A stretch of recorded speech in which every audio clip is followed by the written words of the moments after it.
2 Samuel 3. Now there was long war between the house of Saul and the house of David. But David waxed stronger and stronger, and the house of Saul waxed weaker and weaker.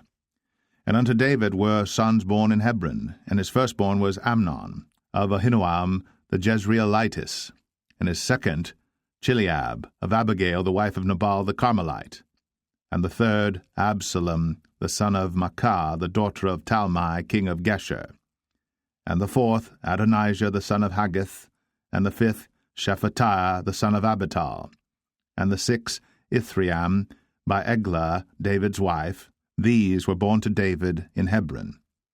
And it came to pass, while there was war between the house of Saul and the house of David, that Abner made himself strong for the house of Saul.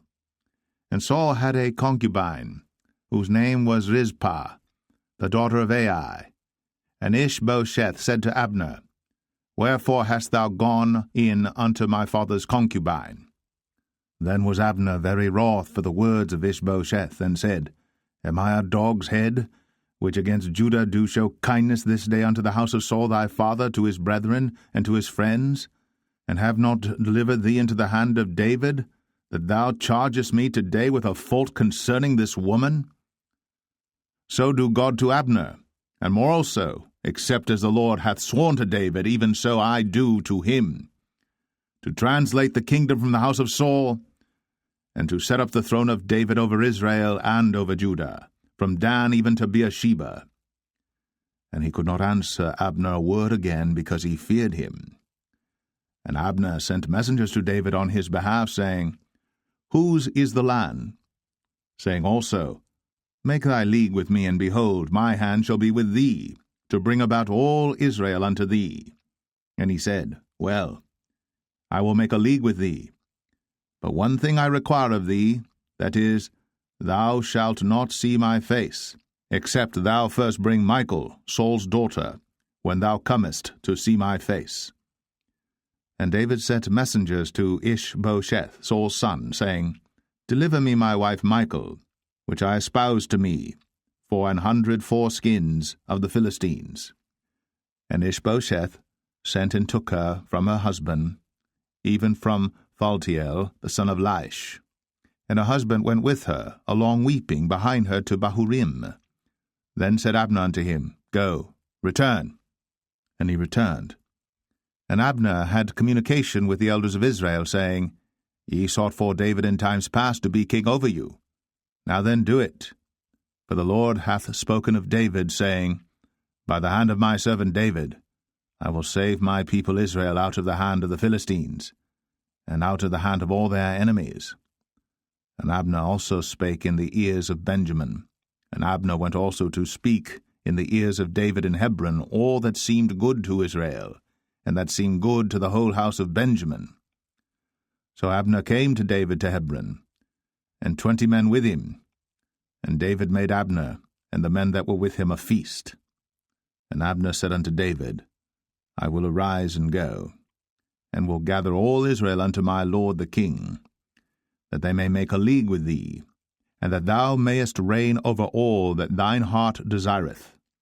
And David sent Abner away, and he went in peace.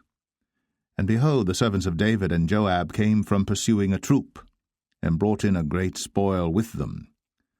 But Abner was not with David in Hebron, for he had sent him away, and he was gone in peace.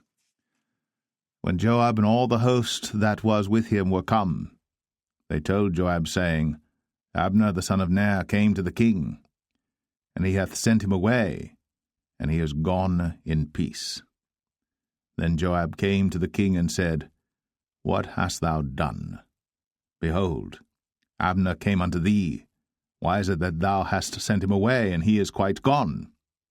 Thou knowest Abner the son of Ner, that he came to deceive thee, and to know thy going out and thy coming in, and to know all that thou doest.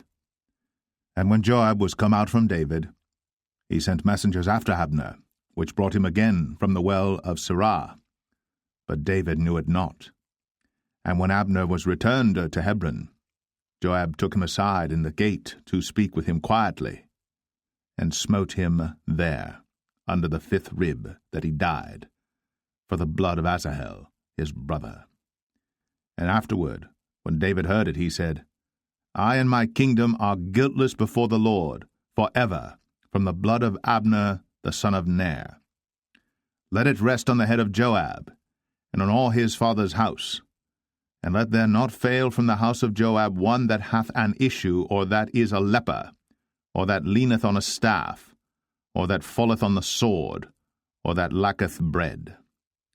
So Joab and Abishai his brother slew Abner, because he had slain their brother Asahel at Gibeon in the battle. And David said to Joab and to all the people that were with him, Rend your clothes, and gird you with sackcloth, and mourn before Abner. And King David himself followed the bier. And they buried Abner in Hebron.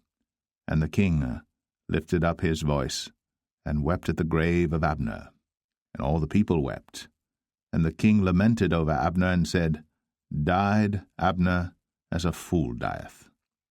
Thy hands were not bound, nor thy feet put into fetters. As a man falleth before wicked men, so fellest thou. And all the people wept again over him. And when all the people came to cause David to eat meat while it was yet day, David sware, saying, So do God to me, and more also, if I taste bread or aught else, till the sun be down. And all the people took notice of it, and it pleased them, as whatsoever the king did pleased all the people.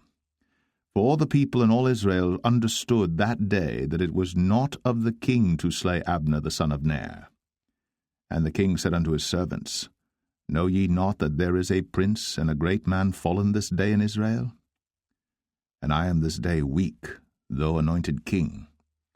And these men, the sons of Zeruiah, be too hard for me. The Lord shall reward the doer of evil according to his wickedness.